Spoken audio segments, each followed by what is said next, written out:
dia dianggap sebagai musuh, dia dilempar dengan batu, dia dilempar dengan kayu, dia dilempar dengan tulang onta. Datanglah malakul jibal, malaikat penjaga segala bukit di atas dunia. Kau tunjuk mana bukit yang paling besar ya Muhammad, akan kutimpakan kepada mereka. Hati yang luka biasanya akan marah, akan kecewa, tapi itu tidak terjadi pada Nabi Muhammad sallallahu alaihi wasallam. Apa yang dia katakan? Ya Allah, keluarkan dari tulang sulbi mereka, keluarkan anak cucu mereka yang akan menyembah Engkau.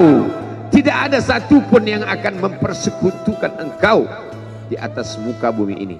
Allahu Rabbi wal Islam dini wa Muhammadan Rasulullah wa yaqini.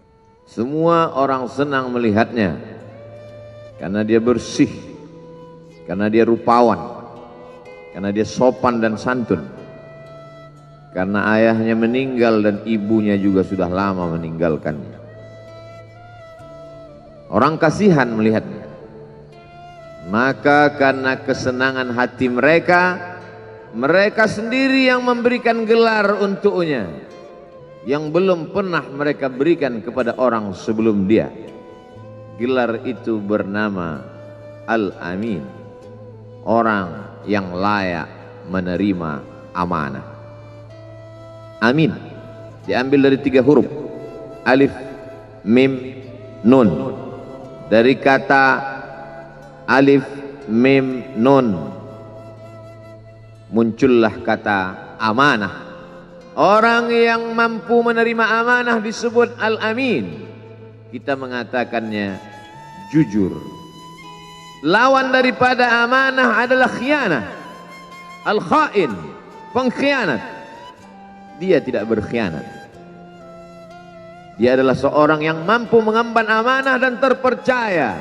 Maka semua orang percaya kepada dia. Dari alif, mim, nun juga akar yang sama dengan iman, akar kata yang sama dengan iman. Maka iman berarti percaya. Dia adalah orang yang dipercaya karena memang dia mampu mengemban amanah. Kapan kebencian itu datang? Kebencian itu datang ketika dia naik ke atas bukit Sofa dan dia berkata kepada semua penduduk Makkah, seandainya aku katakan di balik bukit Jabal Abi Qubais yang besar, gagah, perkasa, tinggi, menjulang ini ada pasukan musuh yang akan menyerang kita, apakah kalian percaya? Semua mereka berkata, shadaqnaka, kami percaya karena memang kami menggelar engkau orang yang dapat dipercaya. Seandainya aku katakan bahwa ada pasukan musuh yang akan meluluh lantakkan, menghantam, membunuh kita, apakah kalian percaya? Mereka menjawab, shadaqnaka, kami percaya. Seandainya aku katakan bahwa aku menerima wahyu dari Allah dan aku diperintahkan Allah untuk mengabarkan kepada kalian yang baik-baik akan masuk surga, yang jahat-jahat akan masuk neraka, percayakah kalian? Disitulah perlawanan datang, bukan dari orang lain, bukan dari musuh, bukan dari lawan. Perlawanan itu datang dari saudara kandung, dari ayah kandung yang masih ada hubungan darah. Tabban laka ya Muhammad alihada jama'tana, celakalah engkau Muhammad, apakah hanya untuk ini saja kau kumpulkan kami hari ini? Allah membelanya, langsung Allah membelanya.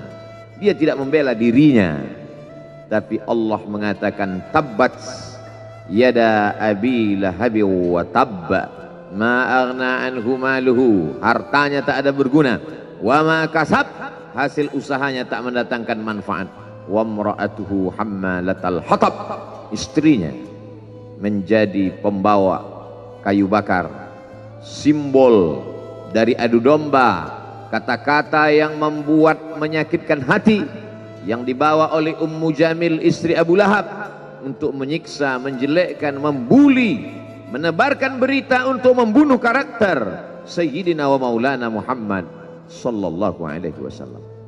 Ini bukti kalau hari ini ada anak muda yang rupawan, yang dermawan, yang disenangi lingkungannya, tidak ada orang yang tersinggung, biasa, karena Nabi Muhammad SAW juga pernah mengalami hal itu. Tapi begitu kau katakan, aku tadi malam bermimpi bahwa aku mesti hijrah, meninggalkan komunitas peminum khamar, meninggalkan geng kita yang selama ini bicara tentang yang haram, maka disitulah mereka akan berkata, apakah hanya untuk ini saja kita berteman selama ini? Mana persahabatan kita? Apa yang dialami pemuda-pemuda hijrah hari ini dialami oleh Rasulullah Sallallahu Alaihi Wasallam 14 abad yang silam. Ketika kau berhasil bisnis, orang senang. Ketika kau berhasil membina rumah tangga, tidak ada orang yang tersakiti. Ketika anakmu lucu-lucu dan kau berada di tengah mereka, tidak terusik kepentingan mereka, tidak terganggu ekonomi mereka, engkau adalah sahabat, engkau adalah teman setia. Tetapi ketika kau tidak ikut kemauan manusia, disitulah engkau sedang melantik dirimu sendiri menjadi musuh. Maka Allah kuatkan hatimu. Wa in tuti' aktsara man fil ardi, kalau kau ikut kebanyakan orang di atas muka bumi, yudilluka an sabilillah, mereka hanya akan menyesatkan engkau dari jalan Allah Subhanahu wa taala. Tapi api itu tidak pernah padam. Kalau dia padam, maka berakhirlah dakwah Islam. Dia terus bergelora, dia terus menyala, dia terus membakar kemunafikan, membakar kemusyrikan, sampai akhirnya embargo pun tiba. Jangan ada yang mau bergabung dengan kelompok Muhammad sallallahu alaihi wasallam. Jangan ada yang mau berkirim makanan, jangan ada yang mau berdagang, jangan ada yang mau menjalin transaksi. Mereka ingin membunuh secara perlahan-lahan. Jangan beli produknya, jangan duduk bersamanya, jangan berteman dengan dia. Kenapa kamu mau berfoto dengan dia? Kenapa kamu mau bergambar dengan dia? Kenapa kamu masih mau mendengar ceramah dia? Adakah orang yang mengalami hal itu hari ini? Adakah ketakutan-ketakutan dari hamba Allah yang mengatakan Allahu Akbar, Allah Maha Besar, tapi takut ditinggalkan kawan, cemas ditinggalkan sahabat? Maka itu pernah terjadi pada kelompok Sayyidina wa Maulana Muhammad sallallahu alaihi wasallam. Kalau pembunuhan karakter tidak berhasil, maka ada yang lebih dahsyat daripada itu. Mereka tawarkan dunia beserta isinya. Wallahi, demi Allah wahai paman, demi Allah wahai Abu Talib, law wada'u syamsa fi yamini wal qamara fi yasari, andai mereka letakkan matahari di tangan kananku, bulan di tangan kiriku, ala an atruka hadzal amr, supaya aku tinggalkan dakwah ini, aku tidak akan meninggalkannya. Bujuk rayu mulai tiba. Itu terjadi pada diri Nabi Muhammad sallallahu alaihi wasallam. Kalau kau tidak mempan dimusuhi, kalau kau tidak mempan dirangkul, kau akan dipukul.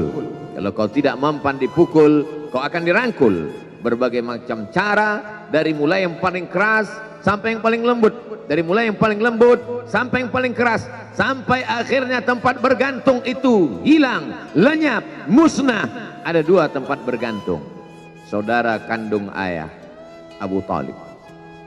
Mereka tidak mengusiknya karena dia keponakan Abu Talib. Abu Talib anak Abdul Muttalib, Abdul Muttalib anak Hashim, Hashim anak Abdi Manaf, Abdi Manaf anak Qusay, Qusaylah pendiri Darun Nadwah. Mereka keturunan darah mulia dari Adnan. Adnan menerima tetesan darah dari Ismail. Ismail anak kandung Ibrahim alaihissalam. Jangan ganggu dia, karena dia keponakan Abu Talib. Masih ada backing, tapi Allah ingin agar hati itu tidak bergantung kepada manusia. Dia buat Abu Talib meninggal dunia, masih ada lagi tempat bergantung. Dia yang dulu ketika kedinginan datang, dia yang menyelimuti. Yang dulu ketika ketakutan datang, dia yang menenangkan. Dia datang menemui Waraqah ibnu Naufal. Waraqah berkata, namus, malaikat yang pernah datang kepada Ibrahim, yang pernah datang kepada Musa, yang pernah datang kepada Isa, sekarang dia datang kepada suamimu. Katakanlah, jangan takut, jangan cemas. Kalau nanti sampai masanya dia akan diusir dari kampung halamannya, aku orang pertama yang akan membelanya. Karena begitu yang kutemukan dalam kitab-kitab suci yang kubaca. Kata Waraqah bin Naufal. Hari itu juga tempat bergantung itu patah. Khadijah menghadap Allah Subhanahu wa ta'ala. Tak lagi ada makhluk tempat bergantung. Tak ada lagi ranting tempat berhinggap. Tak ada lagi batang kayu tempat berpegang. Allah ingin agar engkau berserah hanya kepada Dia saja. Tidak ada makhluk. Bersandar kepada makhluk akan kecewa. Bersandar pada kayu yang rindang akan tumbang. Bersandar kepada benda akan binasa. Bersandar kepada sahabat akan berubah menjadi musuh. Bersandarlah kepada Dia, Hayyun Maha Hidup, la yamut, Dia tak pernah mati. Bersandarlah kepada Dia, Al-Aziz yang Maha Perkasa, Al-Jabbar yang Maha Berkuasa. Itu yang diinginkan Allah dari sosok Sayyidina wa Maulana Muhammad sallallahu alaihi wasallam. Dia pergi, sengaja dia pergi berjalan kaki, karena kalau dia pergi menunggang unta, mereka sudah mengintai, dia pasti lari, dia akan pergi ke tempat yang jauh. Sengaja dia pergi berjalan kaki. Lalu kemudian dia pun sampai ke suatu tempat. Dia berharap mereka adalah orang-orang yang lembut akan yang menerimanya. Tapi dia tidak diterima dengan tala'al badru alaina. Dia tidak diterima sebagai ahlan wasahlan. Ahlan, keluarga. Kau datang kami sambut sebagai keluarga. Sahlan, mudah. Kau datang, urusanmu mudah. Ahlan wasahlan. Tapi dia tidak dianggap sebagai keluarga. Dia tidak dianggap sebagai sahlan. Dia dianggap sebagai musuh. Dia dilempar dengan batu. Dia dilempar dengan kayu. Dia dilempar dengan tulang onta. Apa yang dia lakukan? Dia bersembunyi di balik bukit. Dia angkat kedua tangannya. Ilaika ashku dha'fa quwwati. Kepada engkau saja aku mengadukan kelemahanku. Wa qillata hilati, ketidakberdayaanku. Wa hawani bainan nas, aku hina di tengah mereka. Kalau dulu aku ada tempat bergantung, ada tempat bersandar, ada tempat mengadu, hari ini hanya engkau saja ya Allah. Datanglah malakul jibal, malaikat penjaga segala bukit di atas dunia. Kau tunjuk mana bukit yang paling besar ya Muhammad, akan kutimpakan kepada mereka. Hati yang luka biasanya akan marah, akan kecewa, tapi itu tidak terjadi pada Nabi Muhammad sallallahu alaihi wasallam. Apa yang dia katakan?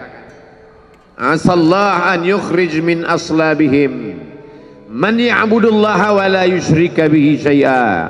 Ya Allah, keluarkan dari tulang sulbi mereka, keluarkan anak cucu mereka yang akan menyembah engkau. Tidak ada satupun yang akan mempersekutukan engkau di atas muka bumi ini. Doanya dikabulkan, hatinya susah, pikirannya kacau, tapi lidahnya tidak berkata-kata kasar. Dia doakan agar anak cucu mereka menyembah Allah. 100% penduduk Taif hari ini bersyahadat asyhadu an la ilaha illallah wa asyhadu anna Muhammadan Rasulullah. Doa orang yang teraniaya, doa orang yang terzolimi. Dia berhenti di sebuah kebun. Ada seorang yang bukan terpandang membawakan beberapa ranting anggur sebagai pelipur lara, penghilang haus, pelepas dahaganya. Ketika anggur itu akan masuk ke mulutnya, dia berkata Bismillahirrahmanirrahim, atas nama Allah. Maka hamba sahaya miskin, susah, melarat, perantau yang tak punya apa-apa itu heran. Apa yang kau ucapkan? Bismillah. Kau sebut nama Allah ya. Tidak ada satupun orang di kampung ini kalau makan menyebut nama Allah. Siapa engkau? Aku Nabi yang diutus Allah Subhanahu wa ta'ala. Berarti engkau sama dengan orang yang dulu pernah berada di kampungku. Engkau dari mana? Aku dari Ninawi. Ninawi ya. Di sana ada saudaraku, kata Nabi Muhammad SAW. Di sana ada saudaraku, namanya Yunus bin Matta. Yunus bin Matta adalah saudaraku. Sama-sama hamba yang diutus Allah Subhanahu wa ta'ala. Dia juga diingkari oleh kaumnya. Dia masuk ke dalam lautan, ditelan seekor ikan dalam 3 kegelapan. Gelapnya tengah malam, gelapnya lautan, gelapnya perut ikan. Dia berserah kepada Allah. La ilaha illa anta subhanaka inni kuntu minal zalimin. Begitu cara Allah mengingatkan Nabi Muhammad SAW. Apa yang kau rasakan hari ini belum ada apa-apanya dengan apa yang pernah dirasakan oleh Yunus bin Matta. Mendengar itu langsung saja Addas bersimpuh sujud mencium lutut Nabi Muhammad SAW. Dia tidak mulia, dia hamba sahaya, dia miskin, dia perantau, tapi dia sempat mencium tangan Nabi Muhammad SAW. Dia sempat menghilangkan dahaga dari leher Nabi Muhammad SAW. Pertemuan yang berkesan. Biarlah pertemuan itu sekali, tapi sampai ke lubuk hati. Untuk apa pertemuan yang berulang kali, tapi hanya sampai di tepi bibir, hanya basa-basi. Nabi SAW kembali, dia pulang. Di tengah perjalanan dia mendengar, qul, katakan, uhiya ilayya annahu istama'ana farum minal jin. Ada sekelompok jin. Jin itu berkata, inna sami'na qur'anan ajaba. Kami mendengarkan bacaan Al-Quran ajaba, menakjubkan, ajib. Biarlah manusia menolakmu, biarlah manusia yang aku dan sombong itu tidak menerimamu, tapi ada satu makhluk yang mau menerimamu. Inna, kami dari kalangan jin, sami'na, mendengar, Qur'anan ajaba, bacaan Al-Quran yang mengagumkan, yahdi ila rusdi, yang membuat kami lurus berpikir benar. Betapa jin yang dikatakan makhluk jahat, tapi ketika dia mendengarkan bacaan Al-Quran tersentuh hatinya dan dia bersyahadat, anna minnal muslimun, kami ada yang muslim, wa minnal qasitun, kami ada yang kafir. Yang muslim taharrau rasyada, selalu mencari jalan kebenaran. Yang kafir kanu li jahannam hataba, mereka hanya akan menjadi santapan neraka jahanam. Dia kembali ke kota suci Makkah Al-Mukarramah seperti biasa, sampai akhirnya datanglah malaikat Jibril membelah dadanya, mensucikan hatinya sampai layak, lalu kemudian dia pun dibawa. Subhanalladzi asra bi'abdihi lailan, maha suci Allah yang memperjalankan hambanya pada suatu malam, minal masjidil haram ilal masjidil aqsa, dari masjidil haram ke Masjidil Aqsa, alladzi barakna haulah, kami berkahi sekelilingnya. Untuk apa? Linuriyahu min ayatina, kami ingin memperlihatkan kepadanya tanda-tanda kebesaran kami. Selama ini dia hanya didengar, azab kubur didengar, neraka jahanam didengar, malaikat didengar. Hari ini kami ingin memperlihatkan tanda-tanda itu kepada hamba kami. Jangan bersedih ketika kau didustakan, jangan bersedih ketika kau dibunuh karaktermu, jangan berduka cita ketika tidak ada manusia yang menerimamu, karena sesungguhnya itu hanyalah cara Allah menguatkan hatimu, karena dia ingin mengangkat derajatmu, menempatkan di tempat yang terpuji, memperlihatkanmu sesuatu yang tidak pernah dia perlihatkan kepada manusia yang lain. Dia buat hatimu hancur berkeping agar tidak lagi ada tempat makhluk dalam hatimu, yang ada hanya Allah semata. Ma fi qalbi ghairullah. Pada saat itu mentalmu sudah kuat, layaklah engkau berada di tempat yang terpuji. Kalau ada orang menyakitimu, jangan berduka. Kalau ada tetangga, sahabat, kawan baik meninggalkanmu, jangan berduka lara, karena sesungguhnya di balik itu semua, fa inna ma'al usri yusra, inna ma'al usri yusra, idza daqat 'alaika dunya faqul ya Allah. Kalau terasa sempit dunia, mengadulah kepada Allah. Idza sa'alta fas'alillah, kalau minta-mintalah kepada Allah. Wa idza sta'anta fasta'in billah, kalau minta tolong, minta tolonglah kepada Allah. Iyyaka na'budu wa iyyaka nasta'in, kepada engkau kami menyembah, kepada engkau kami beribadah, kepada kepada engkau kami bersimpuh sujud, kepada engkau juga kami meminta pertolongan. Barakallahu li wa lakum fil Qur'anil azim wa nafa'ani wa iyyakum bima fihi minal ayati wadh-dhikril hakim wa taqabbala minni wa minkum tilawatahu innahu huwal ghafurur rahim.